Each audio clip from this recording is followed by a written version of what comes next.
Boa noite a todos. Bem-vindos a mais uma palestra do Projeto Ciências às 19 horas. Para aqueles que não sabem, esse é um programa de palestras de divulgação científica que acontece todo mês, de março a junho, de agosto a novembro, às vezes dezembro, geralmente na terceira terça-feira de cada mês, às 19 horas, aqui no Instituto. Esse projeto existe desde agosto de 2004, né, então nós já realizamos mais de 60 palestras já, e todas as palestras foram gravadas e estão disponíveis no site do projeto, que é o www.ifsc.usp.br/ciência19H. Então, ali vocês podem encontrar a lista de todas as palestras, os vídeos, vocês podem baixar o DVD, o MP4, ou então o mesmo arquivo para smartphone, está disponível. E os DVDs também estão disponíveis na biblioteca do Instituto de Física aqui de São Carlos.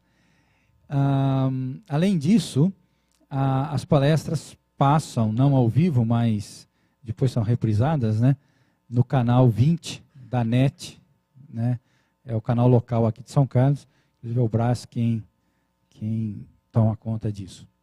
Inclusive, se vocês quiserem que passe alguma palestra, pode ser pedida também.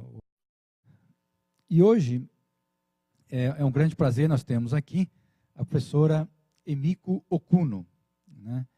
Ela é professora do Instituto de Física da USP de São Paulo, né? Então a professora é da casa, né? Apesar de ser do Instituto de Física lá em São Paulo, e ela já é aposentada, mas continua vindo todo dia para o Instituto, dar aula, né?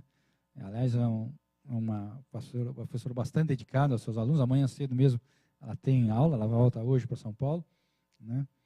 E ela tem o bacharelado em Física pela Universidade de São Paulo, mas pela Faculdade de Filosofia, Ciências e Letras, que ficava na Rua Maria Antônia, ali no centro de São Paulo, antes de mudar para o campus, né, que agora o Instituto de Física está separado dos outros de ciências, né. Ela fez o doutorado também no IFUSP, o orientador foi o grande físico, o Shigeo Watanabe, né, e ela fez pós-doutorado na Itália. Mas ela trabalhou também com o professor Lattes, em raios cósmicos, nos anos 59 até 67, né? E ela fez um estágio também na Universidade de Chicago, em 1962, trabalhando com Masatoshi Koshiba, que depois ganhou o Prêmio Nobel em 2002. Né? E ela tem experiência em várias áreas da física, né? Por exemplo, em física médica, sobre os efeitos biológicos das radiações ionizantes, em biomecânica, que está mais ligado com o que você vai falar hoje aqui, né? Proteção radiológica, dosimetria e várias outras áreas da física. Ela tem 6 livros publicados, inclusive o da palestra de hoje, que é a Física do Futebol, que uma cópia está aqui, eu já comprei meu exemplar, e o livro está à venda aqui na entrada aqui do auditório, né? E aqueles que quiserem adquirir uma cópia, podem no final da palestra comprar ali, ou então depois, se acabar as cópias que tem aí, ele vai estar disponível para aqueles aqui de São Carlos, na livraria aqui do campus, né, da EDUSP. Né? E, bom, além desse, ela escreveu outros 5, eu vou mencionar 3 aqui, que um é Física das Radiações, né, que é uma das áreas que ela atua. O outro livro tem o título de Desvendando a Física do Comportamento Humano, que também ela atua em física. Corpo humano. Falei o quê? Comportamento. Desvendando a Física do Corpo Humano e Física para Ciências Biológicas e Biomédicas. Okay? Bom, então, um grande prazer. Temos aqui a professora Emiko Okuno falando sobre a física do futebol. Muito obrigada, boa noite a todos. É um prazer muito grande estar aqui falando para vocês. Mas eu, quando recebi o convite para falar sobre a física do futebol, fiquei um pouco apreensiva, pensando, quem gostaria de assistir, se são boleiros, ou se são alunos de física, ou se são futuros professores, né? E fiquei muito apreensiva também porque esta é a minha primeira palestra sobre física do futebol. Embora eu venha dando muita palestra, as minhas palestras sempre são em torno de radiação, radiação ionizante, efeitos biológicos, aplicação das radiações, proteção radiológica, acidentes nucleares, acidentes de Chernobyl, Fukushima, né? Funcionamento de reatores nucleares e companhia. Então, esta é a minha primeira palestra em futebol. Bom, eu quero dizer que, na verdade, o livro que a gente escreveu, ele é um livro paradidático. E ele, na verdade, foi pensado em escrever porque faz a união da paixão internacional do povo, que é o futebol, e a paixão dos físicos, que é a física. E a finalidade de escrever este livro foi motivar alunos que não gostam de física, mas adoram futebol, para estudarem a física. E também quero dizer que o professor Marcos Duarte, ele deu aula na Escola de Educação Física, mas ele é físico. Durante uns 15 anos, para estudantes de Educação Física. E eu dei aula há muitos anos para estudantes de Biologia e de Farmácia, que também não gostam muito de Física. E a gente, para poder dar aula para estudantes de outras áreas, a gente tem que dedicar muito, tem que entrar na deles, tem que estudar a matéria, por exemplo, no caso da biologia, tem que estudar a biologia. E para escrever um livro sobre física do futebol, na verdade, tem que ver futebol, tem que ver entrevistas, tem que se apaixonar pelo futebol para poder, né? E eu quero dizer que, no fundo, a gente também se diverte muito escrevendo livros. A gente não só se diverte, mas a gente aprende muito. E eu gostaria de passar um primeiro filme para mostrar. É um filme que o professor Marcos Duarte deu uma entrevista na SBT e poderão ver algumas coisas interessantes. Hermano, há quem diga que futebol é arte, mas será que é ciência também?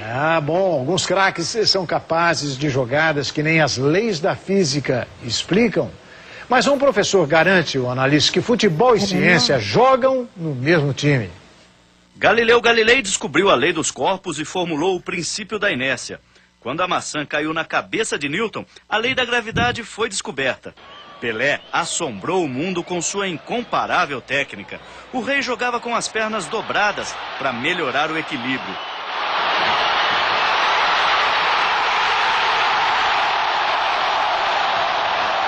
Já Garrincha, mesmo com a perna esquerda menor que a direita, encantava com os dribles. Mas o que os gênios da bola têm em comum com os da física? Física e futebol não tem nada a ver. Física e futebol tem a ver? Nada a ver. O que acontece quando se escala no mesmo time Galileu, Garrincha, Newton e Pelé? O resultado é Física do Futebol. Este livro aqui, um dos autores é o Marcos Duarte. Nós trouxemos ele aqui para ensinar física para essa molecada. Vamos ver se dá certo, Marcos? Vamos ver essa aposta aí. Eu acho que vai dar certo. Primeiro, a equação da velocidade. Deslocamento dividido pelo espaço de tempo. Agora eles vão correr com a bola. Em 3, 2, 1, vai! Vai! Vai! No caso específico do Neymar, naquele segundo gol que ele fez, ele correu 65 metros em 9,3 segundos. Isso dá, calculando a velocidade, deslocamento dividido pelo intervalo de tempo, cerca de 7 metros por segundo. Isso é uma velocidade absurda e que a física nos permite, então, contemplar ainda mais o quanto ele é, de fato, genial. A segunda lição é a do movimento. Chutar a bola em linha reta não é tão difícil. Agora vai fazer isso que o Zico fazia. Você não pode chutar no meio da bola. A força que você aplica na bola tem que passar fora do centro dela. E bem que os alunos tentaram. Não basta decorar a fórmula. O dever de casa vai além. A física até que explica um pouco do futebol. mas desvendá-lo é para poucos. O grande gênio do futebol não é, na verdade, o atleta que desafia as leis da física. É justamente o contrário. O gênio do futebol é que usa a física nos seus mínimos detalhes. Usa todos os recursos da física para poder fazer as jogadas incríveis. Uma coisa interessante, quando eu comecei a ver os DVDs de filmes, tinha um negócio chamado Making Off. E como é que o filme foi feito, os problemas que tiveram. E eu não sei se vocês viram um filme, o tal do Up, que o cara leva o Making Off deste filme, é uma coisa fabulosa, porque eles foram filmar na fronteira entre Venezuela, Colômbia e Brasil, num lugar que menos de 100 pessoas tinham ido. E é a paisagem que eles acabaram usando no filme. E eu disse, eu gostaria de contar também o making-off do livro, porque o making-off do livro também é interessante. Tem muitas coisas para se contar, e eu vou contar muito pouco do making-off. Na verdade, como é que começou? A gente começou a escrever um texto que o Marcos tinha um site, Física do Futebol, do Laboratório de Biomecânica dele, na Escola de Educação Física. E ele me disse, vamos escrever alguns textos, né? E aí convidou algumas pessoas, mas as pessoas acabaram não escrevendo, e acabamos escrevendo eu e ele. Então, um dia ia lá no site e via... como é que é a história? Vamos falar um pouco sobre tempo. Tempo de reação pessoal. E isso tem a ver com o chute, né, no pênalti. Será que dá para a pessoa ter uma reação em tempo razoável? No outro dia vinha e dizia, olha, a bola para chutar com efeito tem que ser... tem que girar. Como é que faz para a bola girar? Então, vamos falar sobre o centro de gravidade. E, fim de semana, depois que terminava, né, as aulas, de noite, sentava e pensava, hoje eu vou escrever sobre isso. Sentava lá e escrevia e colocava no site. E isso demorou mais ou menos 6 meses. Em fevereiro de 2006, eu cheguei para Marcos, né, como eu tinha uma certa prática de escrever livros, eu disse, olha, Marcos, isso aqui dá livro. Vamos escrever um livro didático para ensino médio, colocando essas coisas, porque futebol, na verdade, tem tudo a ver com a física, ou a física tem tudo a ver. E pensamos, inclusive, no livro Física da Futebol, ou Futebol da Física. Mas a editora, no fim, acabou não gostando de futebol da física, porque não era o verbo dar, mas era a preposição, e acabou mudando o título. Mas, 2 anos depois, acabamos escrevendo um livro didático, em fevereiro de 2008, e fizemos um pré-release. E escrevemos um resumo e começamos a distribuir para várias editoras que gostaríamos de ver o livro publicado. Aí quem disse que a gente consegue editora? Ficamos esperando até 2010, tentando editora daqui, editora dali, editora da colar. Por que eles não querem? As editoras que escrevem livros didáticos queriam Física 1, Física 2, Física 3, para vender para o governo. O nosso só tinha Física 1, então não interessa. E aí, o diretor do Instituto de Física marcou uma reunião com a pró-reitora de extensão para ver se ela arrumava alguma editora que decidisse publicar o livro da gente. Mas não conseguimos nada. E em outubro de 2010, já tinha publicado o livro Física das Radiações com Oficina de Textos, editora Oficina de Textos, e eu falei para a editora, você não estaria interessado em livro de física do futebol? É uma coisa fabulosa, né? Dizendo maravilha.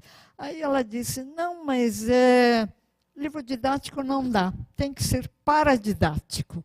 Aí tivemos que remexer inteirinho, tirar todos os problemas, exercícios, os apêndices vários, e transformamos num livro paradidático, e isso gastou de outubro a maio. Em maio de 2011, entregamos os originais do livro, e praticamente um ano depois, houve o lançamento do livro já publicado. E aquela foto é a foto do lançamento do livro. E nós estamos autografando o livro, aquele senhor de cabelo branco, ele chegou e disse, o Marcos, por exemplo, conhecia, né, porque ele entende de futebol, coisa que eu não entendo muita coisa. E peço desculpas por causa disso. E o senhor de cabelo branco é técnico de futebol, foi técnico já do Corinthians. E ele disse, o futebol no Brasil vai mal. Por quê? Porque em outros países, né, estão usando a ciência para melhorar o futebol. E o Brasil não está fazendo nada. Este é o primeiro livro que tem a ver com a ciência, e espero que os técnicos usem, estudem, aprendam. Quem sabe melhora o futebol. Mas eu acho que o futebol no Brasil, com o Neymar, está muito bom. Bom, do que consta o livro de física do futebol? Ele, na verdade, é um paradidático que consta de movimento, força, energia, fluido. São 4 capítulos. Tem muita coisa no futebol misturado no meio, tem as regras da FIFA discutidas, né? E tem biografias de Galileu junto com a de Charles Miller, biografia de Descartes com Friedenreich, de Pitágoras, de Newton com Pelé, né, equivalente a Pelé, de Joule com Zico, Einstein com Garrincha e Bernoulli com Didi. Então, só para dizer, para escrever uma pequena biografia de Garrincha, eu li o livro inteiro, Estrela Solitária. É um livro magnífico. E tem história também, história do futebol, história da bola de futebol usada em Copas, e tem várias curiosidades que eu vou, né, tentar contar um pouco. Quando o livro ficou pronto e a editora começou a distribuir nas escolas, os professores perguntaram, cadê exercícios? Onde é que estão exercícios? Aí a editora pediu para a gente, favor, mandar os exercícios que a gente vai colocar no site. Então, no site tem exercícios e tem apêndices sobre grandezas e unidades, sobre algarismos significativos, sobre trigonometria e sobre experiências que os alunos podem fazer. Então, quem quiser, né, pode baixar, mesmo que não compre o livro que está no site.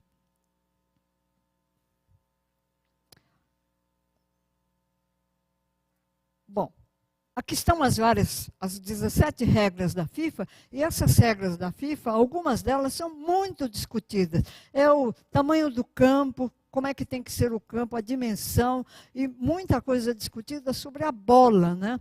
Que tem uma pressão manométrica de 0,6 a 1,1 atmosfera ao nível do mar, e a massa pode variar de 410 a 450 gramas antes de começar o jogo.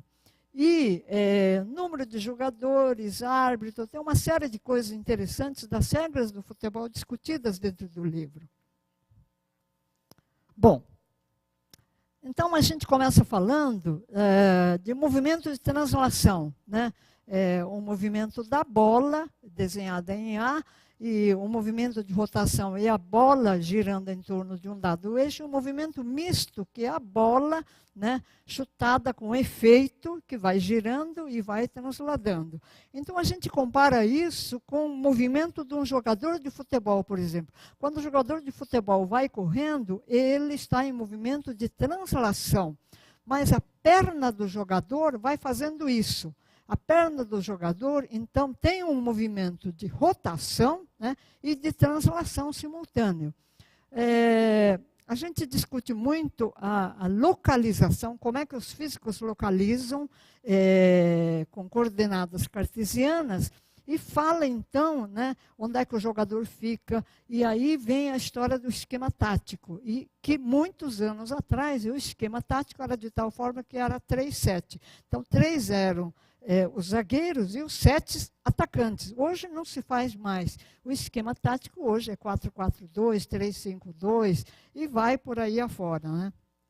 Então, no fundo, a gente está discutindo o esquema tático com coordenadas cartesianas, ensinando como é que se localiza usando coordenadas cartesianas, né? Aqui, depois de falar de localização, a gente começa a falar em distância, deslocamento, e começamos falando em tempo de reação.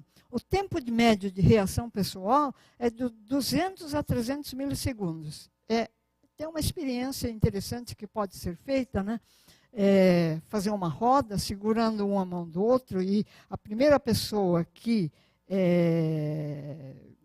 vai fazer o sinal, passa para o sinal para o vizinho apertando, aperta um cronômetro e vai até o fim. Quando o último chega, né, chega para ele, ele aperta o cronômetro e quanto tempo gasta. Então, é reação para ir daqui para cá, daqui para o seguinte. E os atletas, muitos deles, têm que ter um tempo de reação pequeno. E quem tem o menor tempo de reação deve ser o goleiro, né? E o tempo de reação pessoal de um bom atleta é, em média, de 100 milissegundos, 0,1 segundos.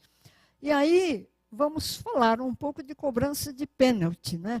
Para fazer o pênalti, a marca do pênalti fica a 11 metros da linha do gol. 11 metros.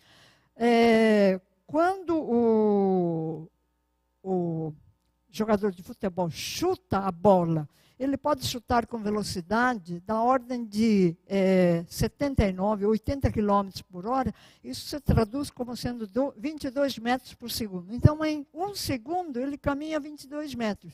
Em meio segundo, já caminhou os 11. Então, em meio segundo, né, o goleiro tem que apanhar a bola. Mas o que a gente vê? Para o goleiro processar dados visuais que chegam ao olho, já dá 0,1 segundo. Para o impulso nervoso, que ele vai dizer, olha, vou ter que fazer isso, ir e agir, é mais 0,1 segundo. E para o goleiro saltar por um determinado lado, são 0,7 segundos. Pronto, passou. Então, acerto médio de goleiro é da ordem de 22%. É meio por sorte, mas nem tanto sorte. Eu gostaria de ver um filme sobre tempo de reação de pênaltis.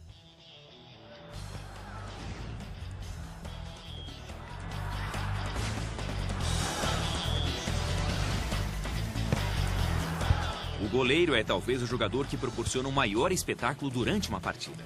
Inclusive, ele às vezes parece mais um acrobata do que um futebolista. Mas, apesar dos seus reflexos, há uma jogada na qual a sua probabilidade de acertar é de apenas 10%.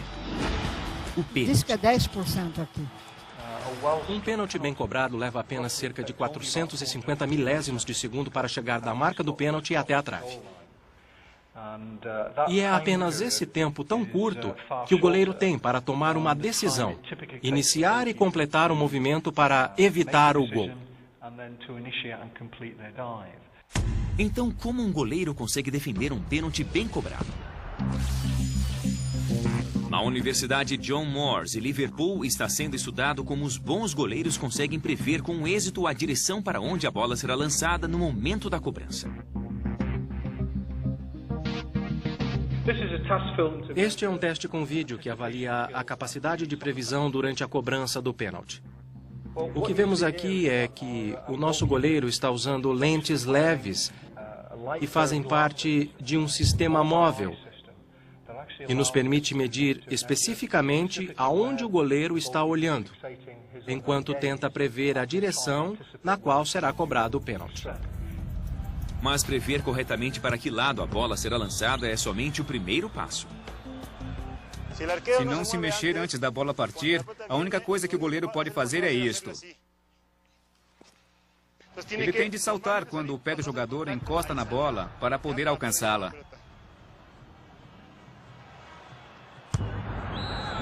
Ele não pode esperar. Se esperar que a bola seja chutada, ela já vai estar na rede antes que ele consiga reagir. É por isso que o goleiro tem de decidir para onde se lançar antes da cobrança. O que acontece é que você tem de ficar olhando a bola 100% do tempo. Não pode desviar os olhos da bola. Por que a bola?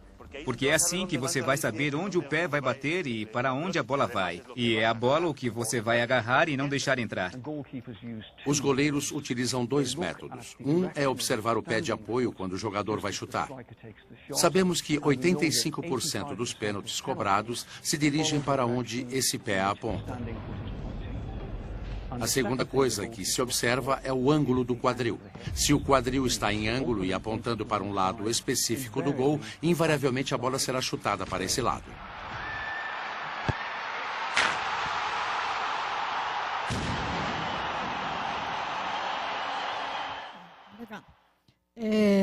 Na verdade, dizem que os melhores chutadores acabam enganando, inclusive, o goleiro. Bom, então, isso aqui, quem estuda física sabe, né? Velocidade de deslocamento são grandezas vetoriais e como é que você pode determinar a velocidade média com relação à velocidade instantânea. E isso acho que eu posso pular, né? Então, isso aqui, por exemplo, no campo de futebol, tem troca de passes do chutador. 1 que chuta para 2, de 2 para 3, 3 para 4, 4 para 5. E aí tem as coordenadas cartesianas e lá mostrando como é que você pode colocar o deslocamento em x em função do tempo, y em função do tempo, a velocidade em função do tempo, velocidade na direção x e velocidade na direção y. Então, física do ensino médio, né? Isso aqui é um dos únicos exemplos que não é relacionado a futebol, mas que é sobre o corredor, né? Maurice Greene, que foi campeão de 100 metros rasos em 1997, e mostrando, né, o primeiro gráfico é a distância em função do tempo, o segundo é a velocidade em função do tempo, e o terceiro é a aceleração em função do tempo. E o que a gente pode ver é que a velocidade, depois de 4 segundos, ele chega a 11 metros por segundo. Mas, em média, a velocidade dele, para 100 metros rasos, né, no começo ele parte do zero, parte do repouso, então é 9,73 segundos em 100 metros. É quase 10 metros por segundo a velocidade de corrida deste campeão olímpico. E eu quero, então, mostrar para vocês o gol do Neymar na Vila Belmiro, Santo 3, Inter 1, no dia 7 de março. Então, eu estou mostrando aqui em setas brancas como foi a corrida dele, né? Aqui. Como é que ele correu no campo. Na verdade, as setas estão muito maiores do que mas meio para ilustrar. Neymar percorreu uma distância de 65 metros. Então, o que mediu? Mediu reto, não foi medindo torto. 65 metros em 9,3 segundos. E isso, se você calcular a velocidade, dá 7 metros por segundo em média. O que é uma coisa fabulosa comparada com o campeão olímpico, né, que correu 10 metros por segundo. Na verdade, Neymar correu no mínimo 10% a mais do que isso, pois ele não correu uma trajetória completamente reta, ele foi driblando. E como Neymar corre com a bola, foram 41 passos e 13 toques na sua intermediária até o gol. Na fase da corrida, com menos combate e menos drible, na intermediária até ele chegar na linha da grande área, ele usou a seguinte estratégia: toque na bola com o pé direito e 4 a 6 passos. Antes de tocar na bola de novo, e isto se repetiu por 6 vezes. Quase um milagre. Segredo do Neymar. Então, ele foi acompanhando a bola, e é impressionante. Eu vou mostrar um vídeo, vocês vão ver. Ele acompanha a bola, porque se ele chutar a bola muito longe, podem roubar a bola. Então, ele chuta a bola e ele acompanha a bola de perto. Mas no segundo gol, no terceiro gol, poucos minutos depois, ao perceber que teria mais vantagem na corrida, toca a bola, dá 11 passos. Toca a bola com a perna esquerda, mais 6 passos. Toque na bola com a perna esquerda de novo, 3 passos, perna direita 5 passos, perna esquerda e gol. Imprevisível. Quem fez toda essa conta é o Marcos Duarte. Que é Neymar é mais do que um relógio, mais que um robô. Não é a precisão que faz o gênio, mas é a sua imprevisibilidade. Eu gostaria de mostrar o filme do gol do Neymar, para vocês observarem. Enquanto alguém não chama a atenção da gente, a gente não olha, ó.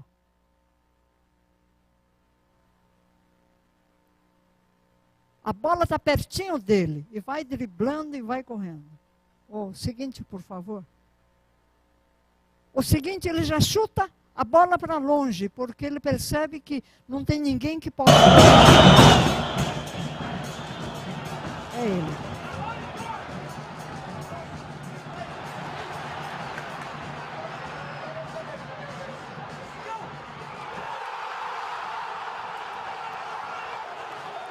Bom, então, ensinar a calcular a velocidade, deslocamento e uma série de coisas, né? Pode-se usar um filme que tem vários filmes em sites.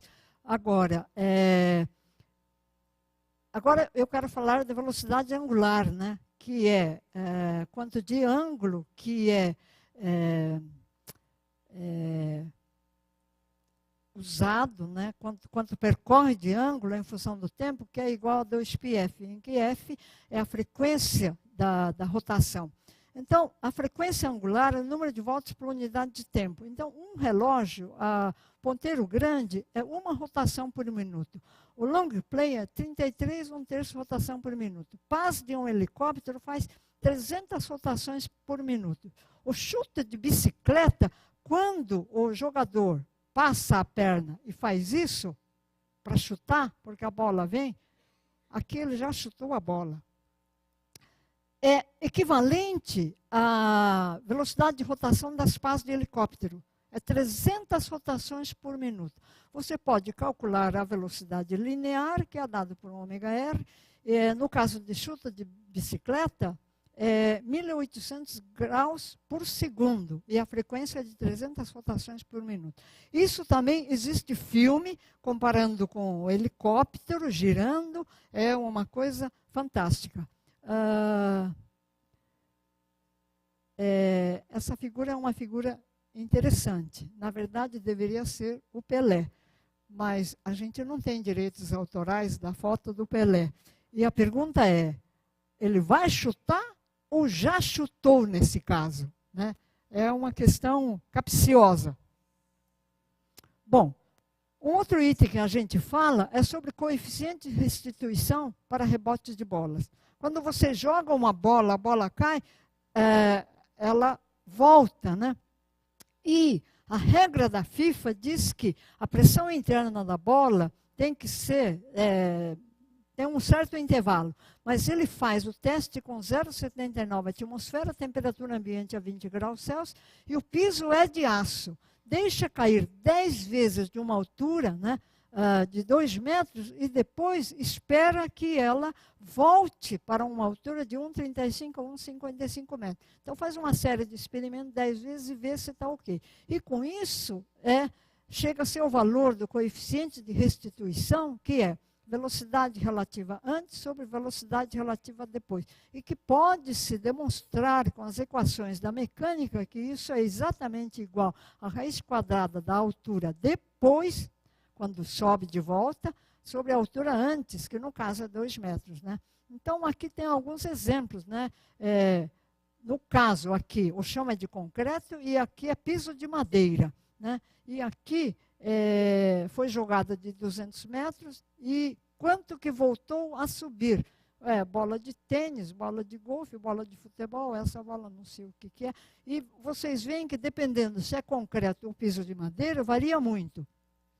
Então, o que se costuma ouvir que no campo de futebol tem algumas vezes, uma região em que eles chamam que tem um morrinho artilheiro. E quando a bola bate, ou cai no morrinho artilheiro, volta a subir mais do que deveria. Mas nunca deve subir mais do que deveria. Mas os locutores, né, que estão irradiando o futebol acabam falando esse tipo de coisa. É só uma impressão. O morrinho artilheiro é uma região do campo que é diferente do gramado geral. Então pode subir mais ou pode mais do que subiria no campo comum, né, ou menos. Mas, então, está relacionado com o coeficiente de restituição, como vocês veem, né, também isso tem a ver com a física, né.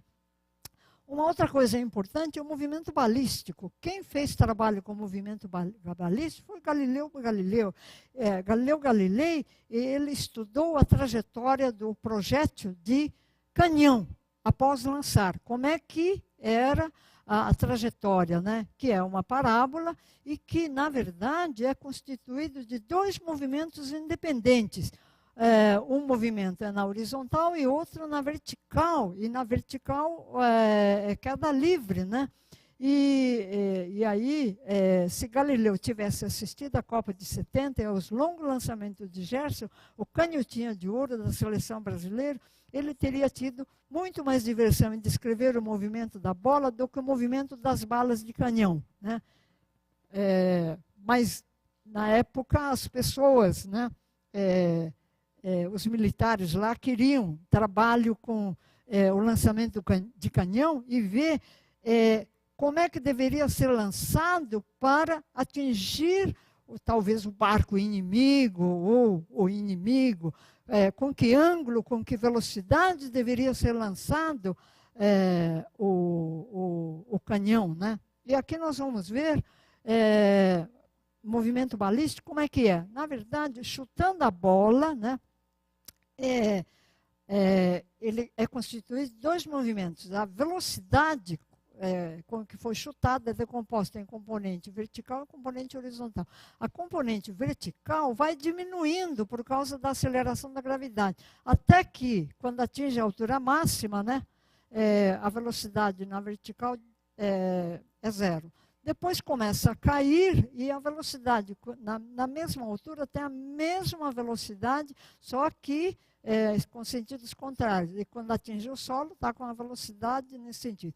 A velocidade na direção X se mantém, se não tem nada que atrapalhe, não tem o ar para atrapalhar. Então, estou fazendo isso como se fosse no vácuo. Então, você, com uma série de equações, você consegue demonstrar, dependendo da velocidade, qual deve ser o ângulo para atingir a máxima distância ou a máxima altura.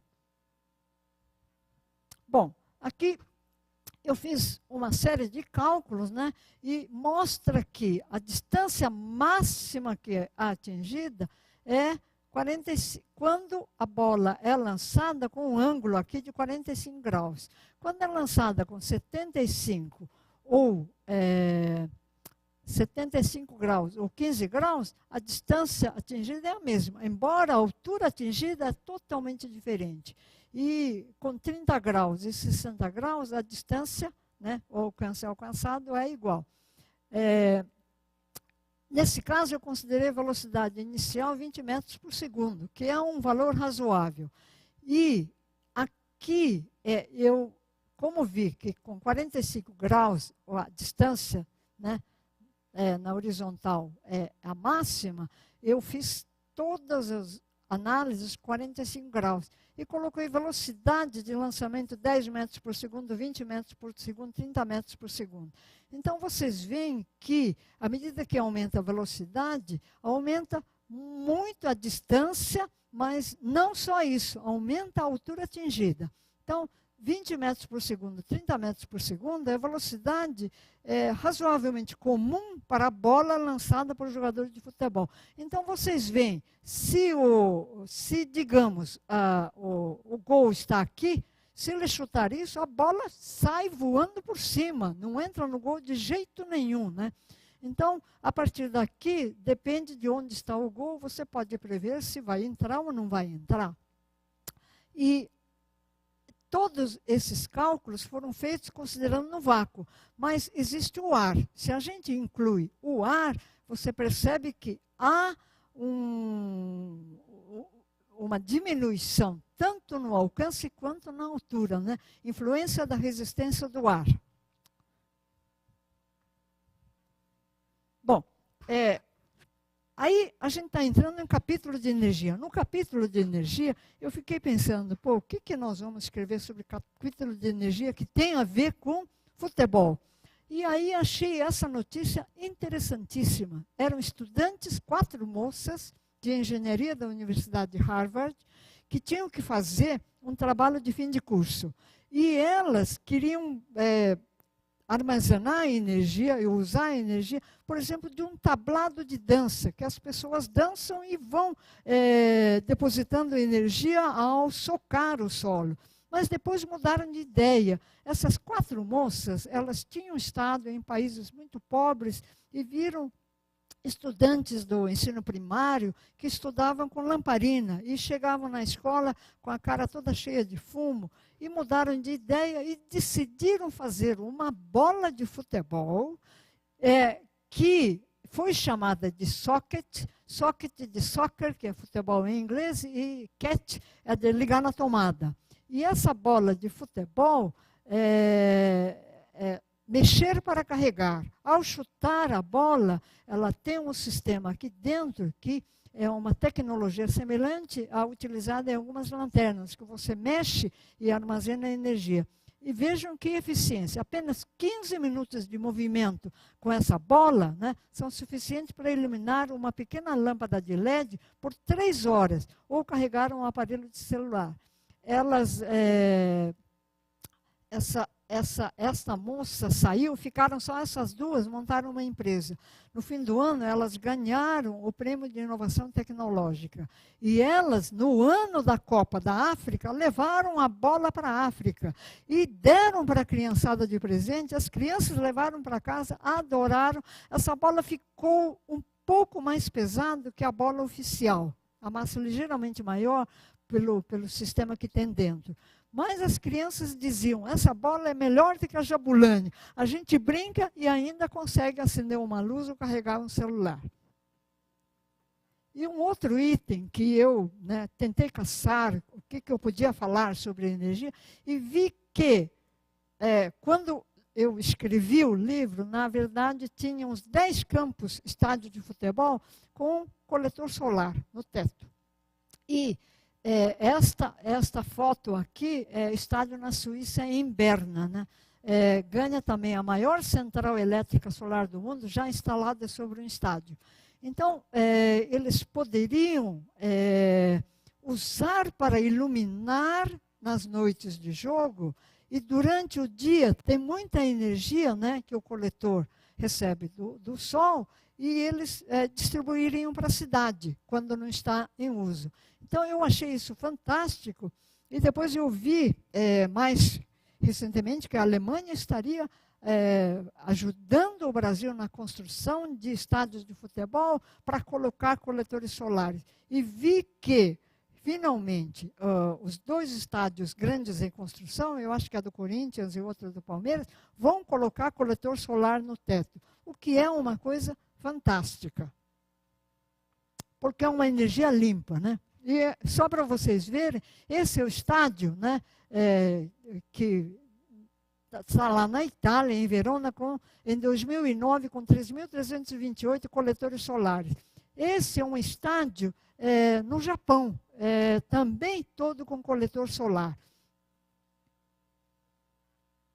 Bom, uma coisa que eu também discuto, né, quando eu entro em pressão, temperatura, é sobre aclimatação, né? A 5.000 metros de altitude, na Bolívia, tem uma montanha chamada Chacaltaya. E eu, quando trabalhava com Lattes, estive lá em Chacaltaya. E falta muito oxigênio. Já ao chegar no aeroporto, lá em La Paz, tem muitas pessoas que começam a respirar fundo. Você vê que estão passando mal, entendeu? Por quê? A atmosfera, né, a pressão atmosférica diminui a metade, isto é, tem metade de moléculas de O2. Né? a fim de oxigenar adequadamente o corpo, a taxa de respiração, quer dizer, o número de respiração por unidade de tempo tem que aumentar. E tem que respirar mais profundamente. E, além disso, o corpo tem que produzir mais hemácias para poder suprir. E a aclimatação ocorre, né, totalmente depois de 2 semanas para uma pessoa ir do nível do mar até uma localidade de cerca de 2.300 metros. Então, aqui tem as altitudes em várias regiões do mundo, La Paz, Oruro, Cusco, Quito, né? E mesmo na cidade do México, a pressão atmosférica é 25% menor do que a pressão ao nível do mar. E hoje estão usando uma técnica diferente. Eles não vão antes, vão lá um pouco antes da hora do jogo, né? E parece que isso resolve o problema. Bom, quero contar um pouco a história das bolas de futebol. A primeira bola, né, que foi usada no campeonato de 1930, houve uma discussão ali, no último jogo, né, na decisão, foi Uruguai e Argentina. Os uruguaios diziam, queremos usar a nossa bola. E os argentinos diziam, nós queremos a nossa.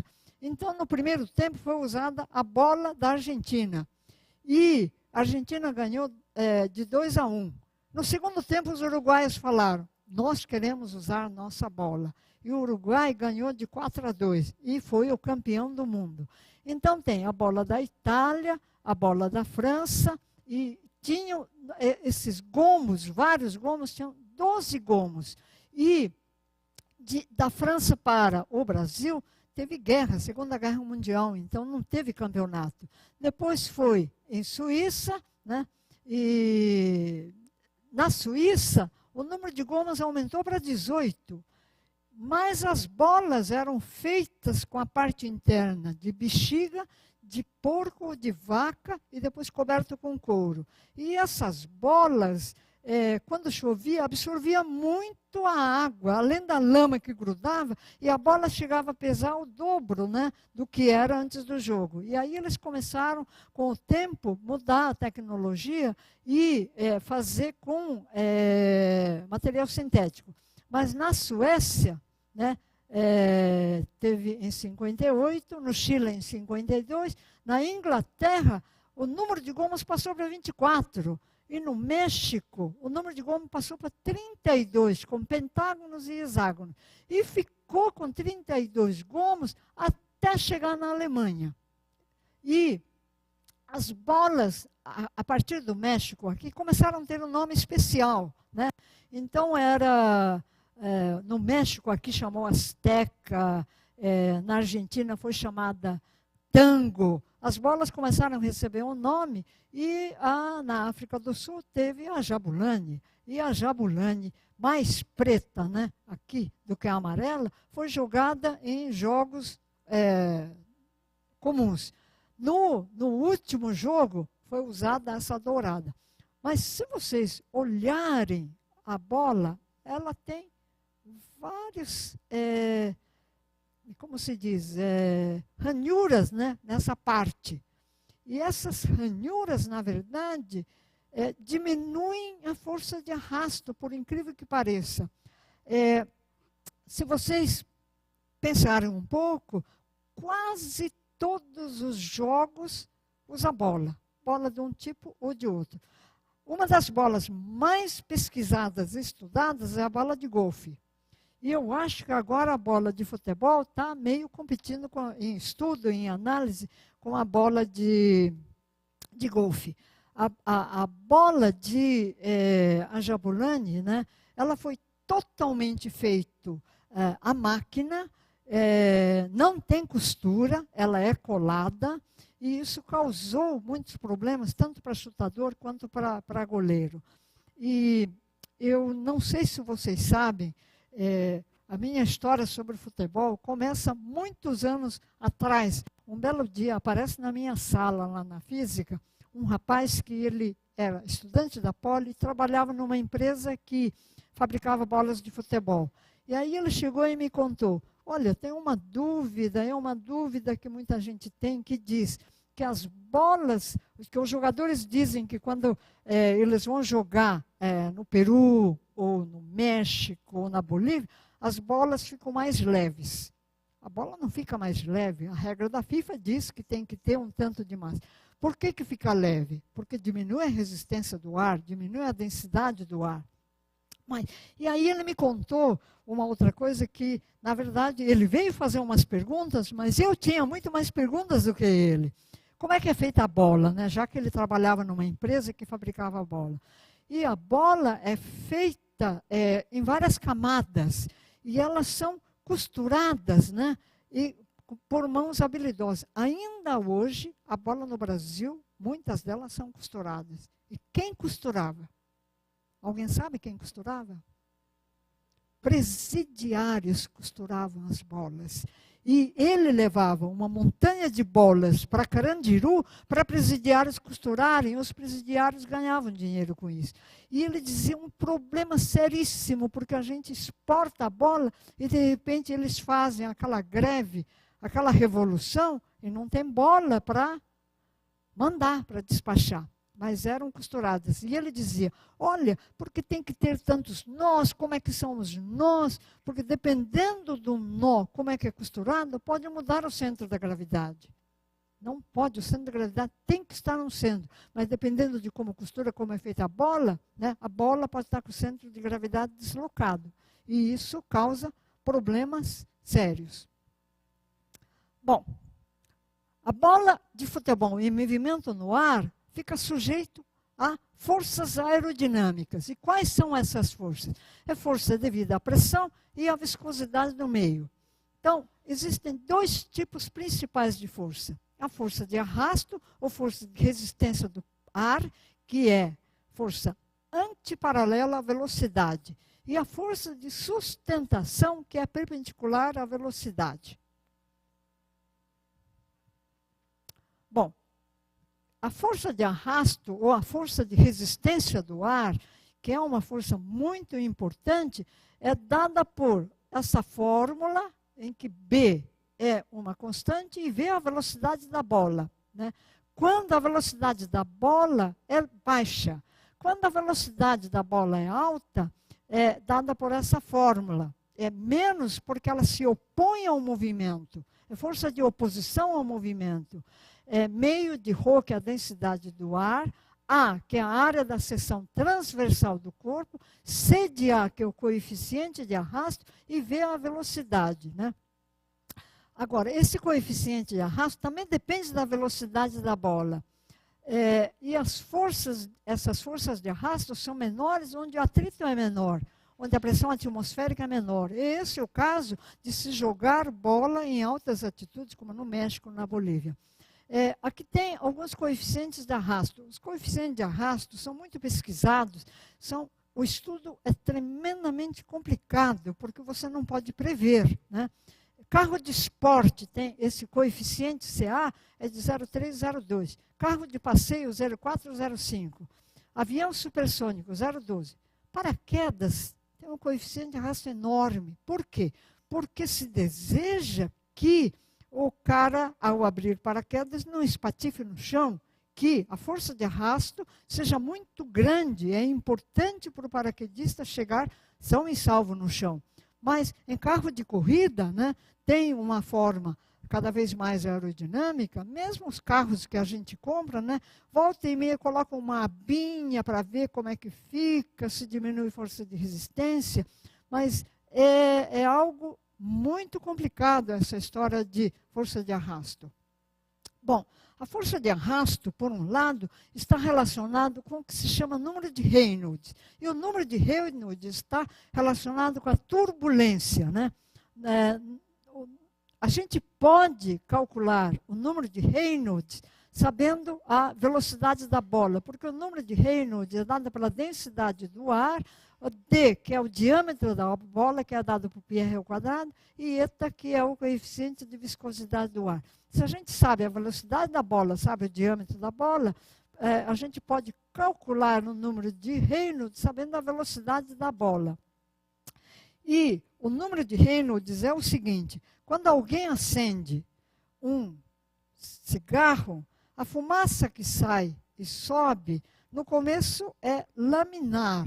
Então, é como se tivessem várias lâminas e essas lâminas não fossem se misturando. Mas ao atingir uma certa altura, ela passa de laminar para turbulento e a fumaça fica assim. Da mesma forma, quando a gente abre uma torneira e a torneira é aberta pouquinho, então a água cai laminarmente. Quando você abre muito, aí há uma turbulência e quando é turbulento faz barulho. A água sai da torneira fazendo shhh. No caso de um rio também fluindo, né, entre as margens, quando é laminar, não tem ruído. Mas quando começa a encontrar pedras, começa a ficar turbulento e começa a fazer muito ruído. Então, o número de Reynolds, né, que está relacionado à turbulência, tem relação com a velocidade, e isso vai ser muito importante na força de arrasto. Que é o seguinte, para uma bola de futebol lisa, existe uma coisa chamada crise de arrasto, que vamos ver. Isso aqui é aquele coeficiente que aparece na força de arrasto. E aqui é o número de Reynolds. E esse coeficiente de arrasto, quando o escoamento é laminar, daqui para baixo, a velocidade da bola é baixa. E aí, esse CA é grande, né? O coeficiente de arrasto. E à medida que o escoamento fica turbulento, esse coeficiente de arrasto vem diminuindo. E para velocidades, por exemplo, de uma esfera lisa, de 0,1 a 20 metros por segundo, é um valor mais ou menos, esse coeficiente é 0,5. É um número adimensional, não tem dimensão. De repente, mais do que de repente, esse coeficiente de arrasto cai para 0,1. E é chamado crise de arrasto. Então, existe uma velocidade em que esse coeficiente é muito grande e o arrasto é muito grande. E a crise de arrasto ocorre quando a velocidade é mais ou menos 20 metros por segundo. E isso, de uma certa forma, vai estar relacionado com a bola lançada com efeito. Bom, escoamento laminar turbulento. Então, eu tenho uma esfera, né, e o ar, ou pode ser o líquido, flui laminarmente. À medida que a velocidade começa a aumentar, ainda é laminar, ainda nesses casos são considerados laminares, mas tem uma pequena turbulência. Quando a velocidade aumenta, começa a escapar e fazer uma mistura dessas lâminas. E no lugar chamado crise de arrasto, forma uma camada aqui bem estreita e a força de arrasto diminui de repente, mais do que de repente, né, por causa desse coeficiente de arrasto. Então, é o seguinte, isso aqui é fotografia feita no túnel de vento, né? Então, antes, aqui é a velocidade e aqui é a força de arrasto. Então, quando a velocidade vai de 0 até mais ou menos 20 metros por segundo, a força de resistência do ar vai aumentando. Por quê? Porque tem essa camada, né, que gruda na bola e a força de arrasto é muito grande. Quando na crise de arrasto, veja como essa figura, né, essa turbulência diminui, né, e ela aparece menor. Então, a força de arrasto diminui. Então, vamos ver como é que isso acontece na bola, né? O que acontece, esse é um trabalho feito por um pesquisador japonês, que ele tem feito muita pesquisa nessa área, né? Aqui está o coeficiente de arrasto e aqui está o número de Reynolds. Esta bola é a bola usada na Alemanha. E veja que esse coeficiente de arrasto faz isso, né? Tem a crise de arrasto que acontece mais ou menos aqui e vale 0,17, digamos, o coeficiente. Mas na Jabulani, ela foi feita de tal forma que mudou muito o formato do coeficiente de arrasto em relação ao número de Reynolds. E a crise de arrasto acontece bem depois E é por um valor menor, bem menor do que a bola usada na Alemanha. E aqui, né, o coeficiente de arrasto, né, para várias bolas usadas. A bola usada em 1969 com 18 gomos. A bola usada no Japão e Coreia, a fibra nova, né, então tinha um coeficiente de arrasto menor. Depois tem uma bola aqui que não foi usada em campeonato mundial, mas essa bola da Alemanha e a bola, a Jabulani, que você vê que o coeficiente de arrasto diminuiu bem.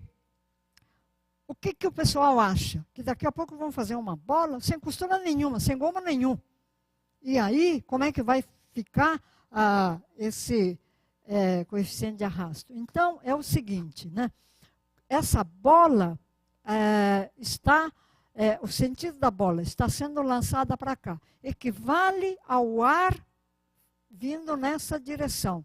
E por causa que ela tem que varrer as moléculas da região, né?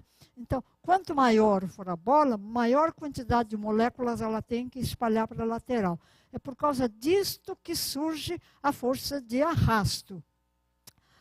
No entanto, quando a bola vai nessa direção, além da força de arrasto, se ela está girando, né? Se ela está girando, vai aparecer uma região de zona de baixa velocidade do ar e uma zona de alta velocidade do ar. E aqui a pressão é baixa e aqui a pressão é alta. Se a pressão é alta, vai empurrar a bola para baixo.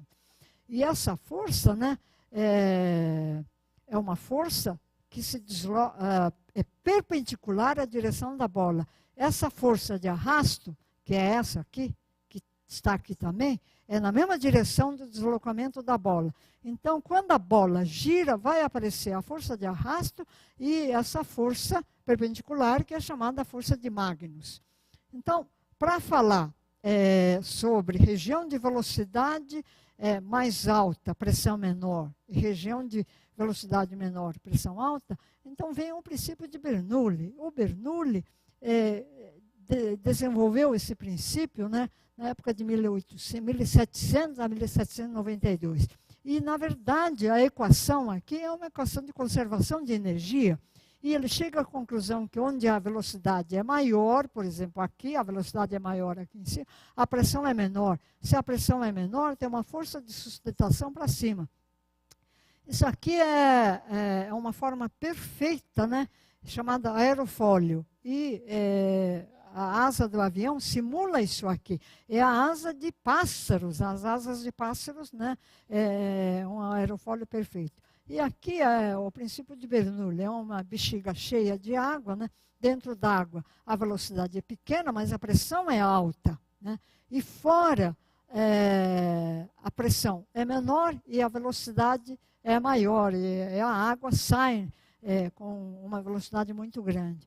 Então, o princípio de Bernoulli vai estar relacionado, de uma certa forma, com a força de Magnus. E aí, para a bola girar, tem que rodar a bola. E se você chutar na mesma direção em relação ao centro de massa, o centro de gravidade, a bola só traslada, ela não rotaciona. Se chutar acima, a bola vai rotacionar no sentido horário. E é chamado top spin. Se você chutar na parte de baixo do centro de gravidade, a bola vai rotacionar no sentido anti-horário e é chamado backspin. Em geral, mais fácil chutar acima do centro de gravidade. Em geral, os jogadores de futebol fazem isso. Mas muitos deles conseguem fazer isso também. Como é que se chuta a bola, né? Você, na verdade, pode chutar, né? Porque você está chutando a bola com um efeito, né? O contato do pé é feito na borda lateral da bola em relação à direção do movimento da bola. E dependendo de onde você chuta, como você chuta, você pode ter essa força de Magnus numa direção assim, ou numa direção assim, ou numa direção assim. Então, dependendo de como você chuta, né, você pode dar um efeito na bola. Então, no caso do efeito Magnus, é o seguinte: a bola está girando no sentido horário. A bola está se deslocando nesse sentido, o que equivale ao escoamento do fluido nesse sentido. Então, o que acontece é que nessa região, a velocidade da bola faz com que essa camada de ar ganhe junto com a velocidade da bola, além da velocidade de escoamento. Então, a velocidade aqui é maior do que aqui. Se a velocidade aqui é maior, o teorema de Bernoulli, o princípio de Bernoulli, diz que a pressão é menor. Então, vai ter uma força de Magnus que empurra a bola para baixo. Bom, isso aqui é um filme, né? Porque é muito difícil você ver o que está acontecendo com a bola. Em geral, não tem como calcular isso. Então, são feitos experimentos em túnel de vento. Isso aqui é uma bola de golfe dentro d'água. E foi colocado um corante, né? A bola não está girando, a bola só está transladando. E vê que tem um arrasto, né? Esse verde aqui é um arrasto. Isso aqui, a bola está girando. Então, você vê que o arrasto mudou um pouco em relação a isso. Mas a velocidade de rotação e a velocidade da bola ainda está pequena. Quando você aumenta, você vê que aqui, né, demora para desgrudar da bola o arrasto. Então, esse tipo de coisa não tem como calcular, são feitos experimentalmente.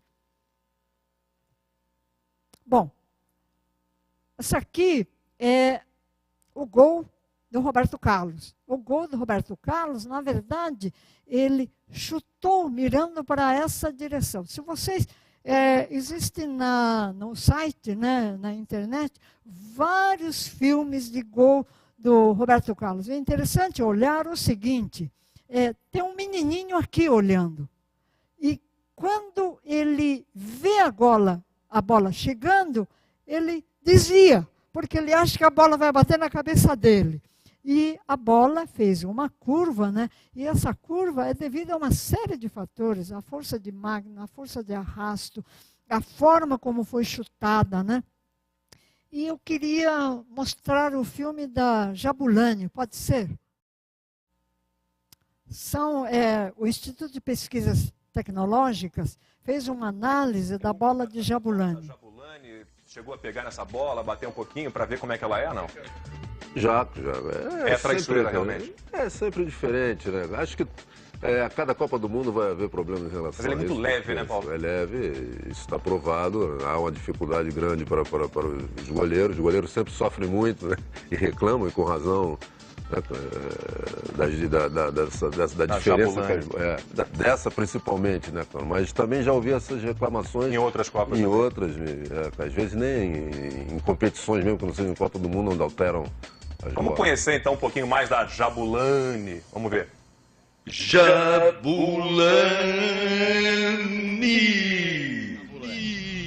Você vai contar para os seus filhos a história da bola que mudava de trajetória quando queria. Mais uma vítima da bola da Copa. Bateu o roubo, ele estava preparando a defesa. A bola ela escapou. A bola que enganava, que era arteira, imprevisível. A bola subiu demais. Horrível. Muda, se mexe, é uma bola muito ruim. Essa bola é igual a Patricinha, não quer ser chutada. É sobrenatural essa bola, não é possível. Saci Pererê, Chupa-Cabras, OVNIs, Jabulani. Não é possível. Oh, Jabulani. Ela é o bicho-papão escondido no armário dos goleiros. Jabulani.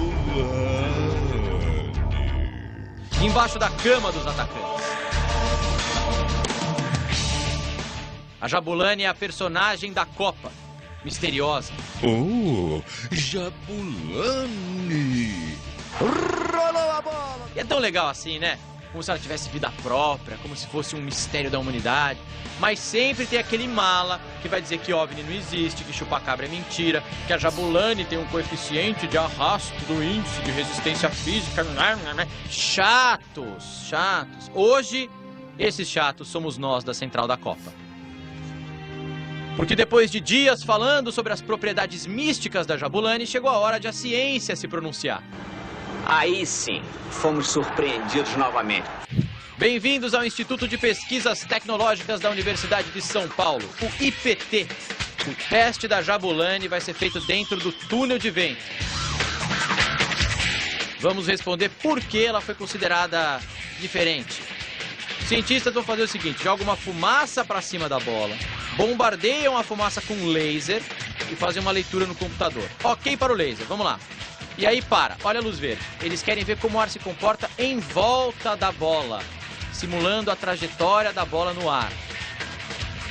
O teste foi feito com uma jabulani e com uma bola comum, dessas que você joga na sua pelada. Essa imagem aqui é o resultado da jabulani. As flechinhas indicam o fluxo de ar. A bola é essa parte preta. Olha as flechinhas deslizando pela bola e passando reto. Agora a bola da pelada. Olha o ar caindo por trás da bola. De novo, jabulani, o ar passa reto. Bola da pelada, o ar cai atrás, meio que abraça a bola. Essas ranhuras que a gente vê na bola que são devidas à costura dela, que não estão presentes na bola da jabulani, né, pode desestabilizar o escoamento em torno da bola, né, e, portanto, apresentar comportamentos em voo, né, depois de um chute, né, entre as duas bolas.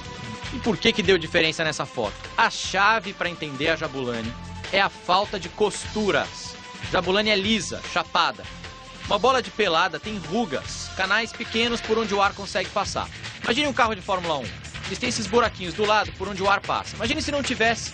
Ele seria mais lento, teria mais resistência ao ar. Seria uma jabulani. Ele nem chutou, nem passou, ela foi direto pela linha de fundo. E a física do futebol diz o seguinte: quando você chuta a bola, depois de um tempo ela entra em crise. Ela tem um momento que a aceleração termina. E é nesse ponto de crise que a bola muda de movimento, muda de direção. A jabulani, por bater mais de frente com o ar, perde a aceleração mais rapidamente e entra em crise muito mais cedo do que as outras bolas. Por isso, ela muda de direção antes. Ela está pegando os goleiros desprevenidos. Exemplo, falta do Roberto Carlos contra a França em 97. Aqui está o ponto de crise, quando a bola muda de direção. Golaço. Só que se fosse a jabulani, ela teria tido ponto de crise antes e a bola teria batido na barreira, provavelmente. O equipamento de trabalho deles mudou e é um pouco diferente. Eles vão ter que se adaptar com as curvas que isso daí vai fazer de uma maneira diferente por causa da rugosidade diferente da superfície da bola. Muda, se mexe. O problema é que a bola foi lançada uma semana antes do Mundial e não deu tempo para eles calibrarem o chute ainda, a modo de tocar e a curva que a bola vai fazer. Então, por um lado, o Felipe Melo tá certo. A bola é igual a Patricinha. Se ela é patricinha, ela entra mesmo em crise antes, tem essas Felipe coisas. Melo tentou o chute, a bola subiu. Só que ela não é sobrenatural. Ela só é diferente. Jabulani. O negócio é treinar bastante para que vocês parem de reclamar dela e ela também não precise reclamar de vocês. A coisa interessante são aquelas ruguinhas cheias. Parece que quanto mais ruga tem, mais diminui o arrasto. Bom, eu quero agradecer a todo mundo pela atenção, ao professor Agostinho pelo convite. Espero não ter entediado vocês.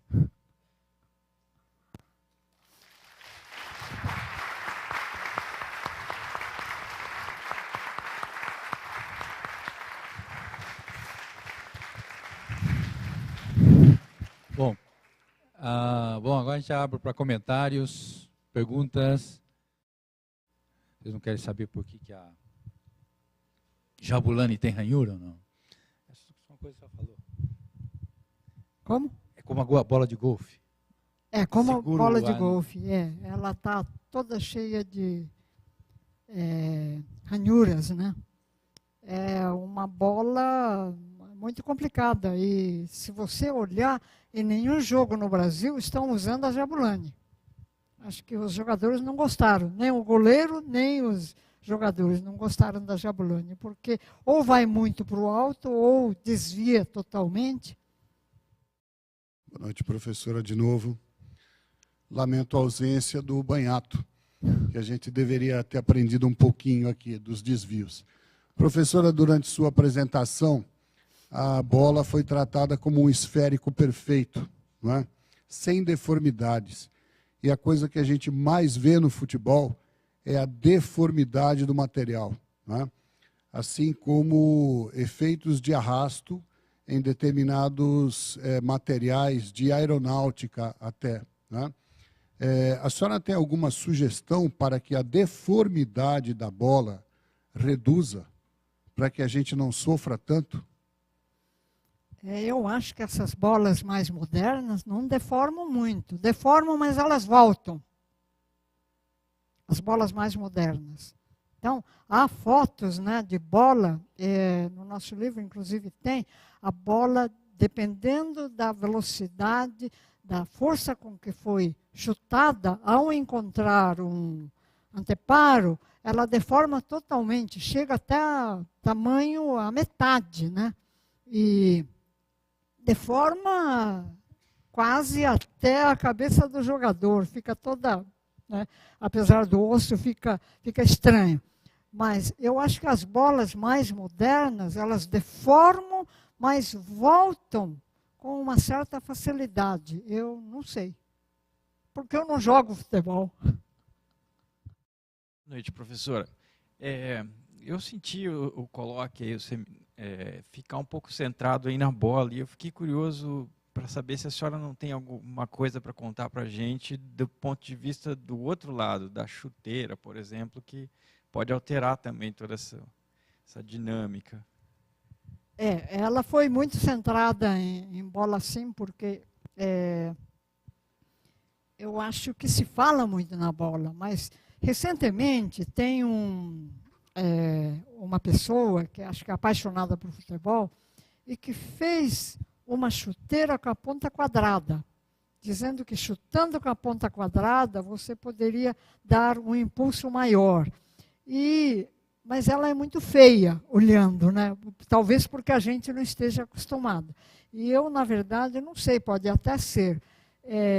Eu acho que não entrei muito, né? Eu não sei. O professor Marcos, que entende mais dessas coisas, não entrou em detalhe nas chuteiras, mas as chuteiras, eu acho que tem vários itens importantes, principalmente os cravos, né? Tanto é que eles também trocam se está chovendo, não está chovendo, como é que está o gramado. Então, tem a ver com atrito, uma série de coisas que, de fato, é interessante, né, discutir isso, porque tem a ver com a física, sim. Eu quero fazer uma pergunta, mas eu quero, antes, fazer um comentário sobre da chuteira aqui. Tem o Ronaldo, vários desses jogadores têm repercussão grande, assim, eles encomendam a chuteira para a empresa, né, de material esportivo, né? E eles tipo tiram a forma do pé mesmo. Tipo, eu como boleiro, tipo, posso dizer assim que tipo, quanto mais parece que você está descalço, é melhor para jogar bola. Tipo, você sente melhor o campo, né? Você sente melhor a bola. Tipo, você consegue transmitir o seu pensamento, né, para o movimento da bola. Isso é a minha experiência, digamos, minha opinião, não só. Mas a pergunta que eu queria fazer era se tipo nos documentários que você viu tinha alguma coisa sobre a folha seca, que é a folha seca do Didi, né? Isso, que você bate embaixo da bola, a rotação dela fica, digamos. A forma como ele chutou daquele jeito porque ele estava com o pé machucado, né? E chutou com a lateral de uma forma tal que deu uma rotação e, na verdade, essa rotação fez com que, se você olhasse a bola por cima, você viria que ela sofreu um desvio, não na parábola, mas na direção, no plano horizontal. Sofreu um desvio, e esse desvio fez com que acontecesse, de uma certa forma, né, essa forma de cair. Mas, na verdade, são várias interpretações. Isso da bola, eu disse aí, mas é uma coisa complicadíssima. Eu acho que não se tem uma explicação completa, perfeita. Principalmente porque depende de uma série de fatores. Depende da bola em si, que vem mudando, e depende da chuteira, depende da pessoa que chuta, a forma como chuta. Então, depende de uma série de coisas. E, com isso, um efeito é maior do que o outro, e aí não se consegue explicar muito o gol de fulano, o gol de Beltrano, como é que fez. Então, eu acho que tem muitas dúvidas ainda, mas adorei o seu transmitir o pensamento à bola. Adorei essa expressão. Obrigado. Eu acho que é por aí. Eu acho que a gente tem que fazer mais isso. Com relação à folha seca, não sei se eu queria tirar essa dúvida. Não é porque o Didi chuta de uma maneira tal que a bola sai girando com eixo de rotação na direção da velocidade. Então, daí, todos os lados são iguais e não tem desvio. Mas quando ela começa a cair, a velocidade muda de direção, mas o eixo de rotação não. E daí ela cai do lado. É isso ou não?